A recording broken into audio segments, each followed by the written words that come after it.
Hey everybody, welcome back to A Black Queen's Journey.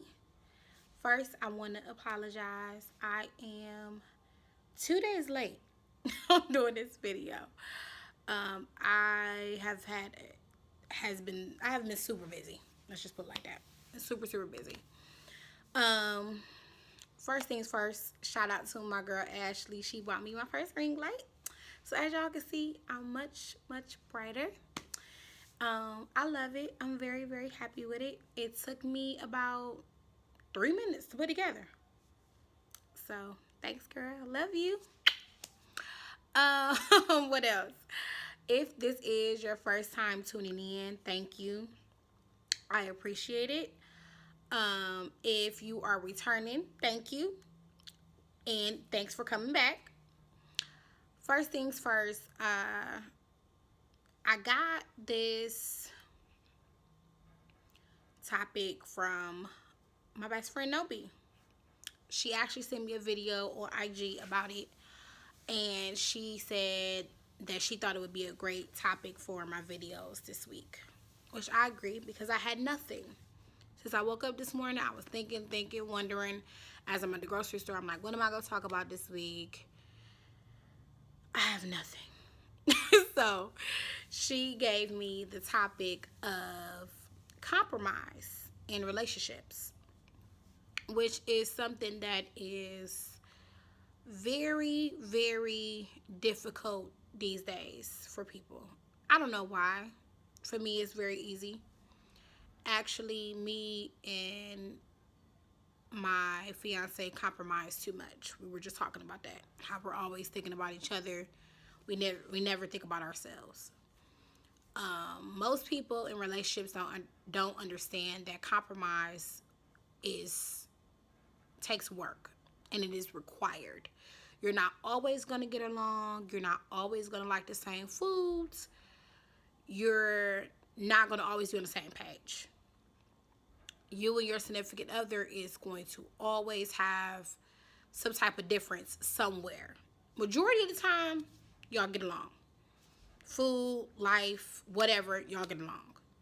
But for instance, my fiance is a picky eater. He would say no. When he watches this video, he's going to say, he's going to turn to me as he's watching and say, I'm not a picky eater. Whatever. He's a picky eater. So remembering that I should buy things that I actually like and not just buy all foods for him and Elijah, which is my son's name, is difficult. I always have to remember myself because I always put their food needs first.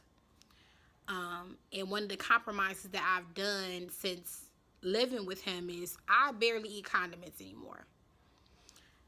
He doesn't eat condiments. Elijah doesn't eat condiments.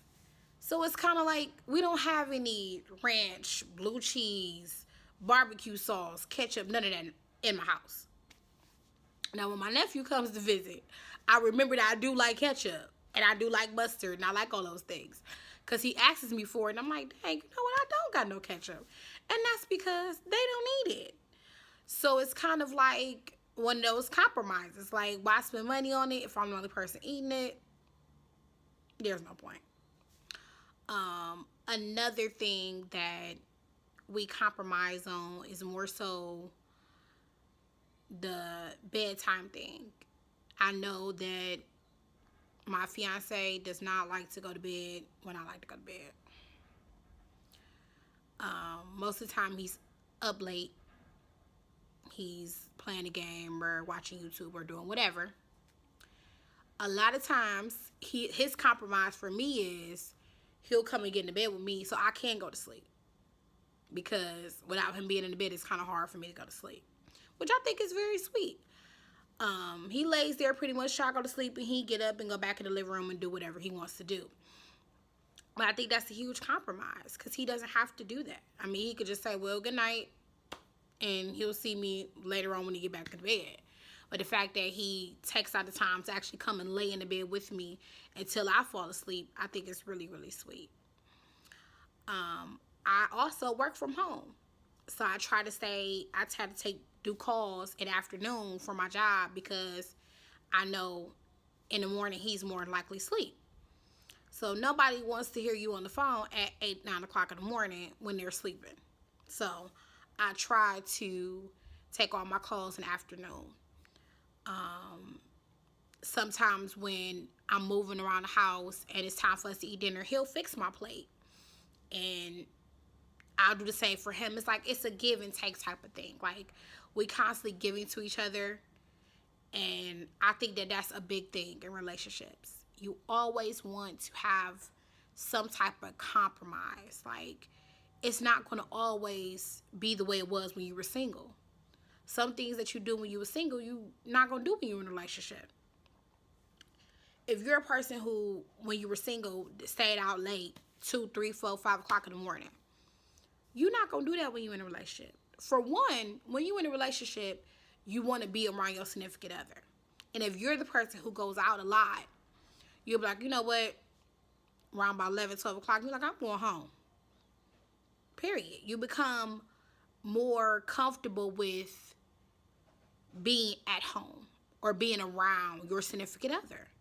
And you understand the respect factor. Like you wouldn't want your man or your woman coming in the house at 2 or 3 o'clock in the morning. So why would you do that to him? Other night, my cousin had a birthday party. It was till, I think it was started at 1 in the morning. I got home, it was like 12, maybe 11:30. Because I knew it was like, okay, time for me to go home. Because it's out of respect. And it's a compromise that I choose to make. Because I don't want him to think I'm out late because I don't want to be at home or something to that nature. But I would rather be at home at a decent time just out of respect. Because I want him to treat me the same way with respect. I wouldn't want him rolling in the house at 2 or 3 o'clock in the morning. I don't think that wouldn't be cool for me. And I don't think that's cool for him. So I treat him the same. So those are just some examples of some of the things we do with our relationship to let that person feel respected and appreciated and valued. And I think along with honesty, trust comes compromise. You are going to change some things about your behavior and how you operate. Yes, that person that loves you loves all of you the way you are. But some is going to change in you. And it's because you love that person. And that's with not only relationships, that's with being a parent, that's with being a son and daughter, that's in friendships, however you want to put it.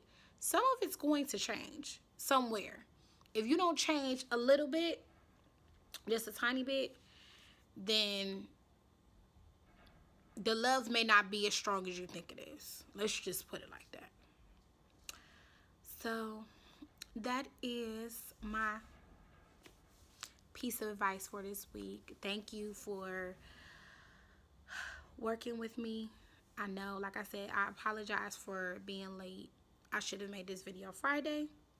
But I'm kind of glad I waited because I love this ring light. This ring light is giving me life. But I hope everyone has a great week. Remember to smile. Remember that everything will be okay, regardless of whatever you're going through. Remember to have hope, have faith. Remember to put you first, always. Do something for you. And that is for the men and women out here who always put everybody above them. Let me just say from my own experience, do something for yourself. At least once or twice a week. Take a moment and do something for you. I bought me some wine today because sometimes I be needing that to go to bed. Now that's for me. My fiance don't drink. So wine is for me. But you need that sometimes, especially being a parent, especially being a wife. You need that glass of wine time to go to bed. So that was a me thing. So that's my example for everybody out there to do something for you. Take out that moment for you. If you don't take nothing else from this video, as I always say, remember to believe in you, to have faith, and do something for yourself. All right, I am out of here. Love you guys. Bye.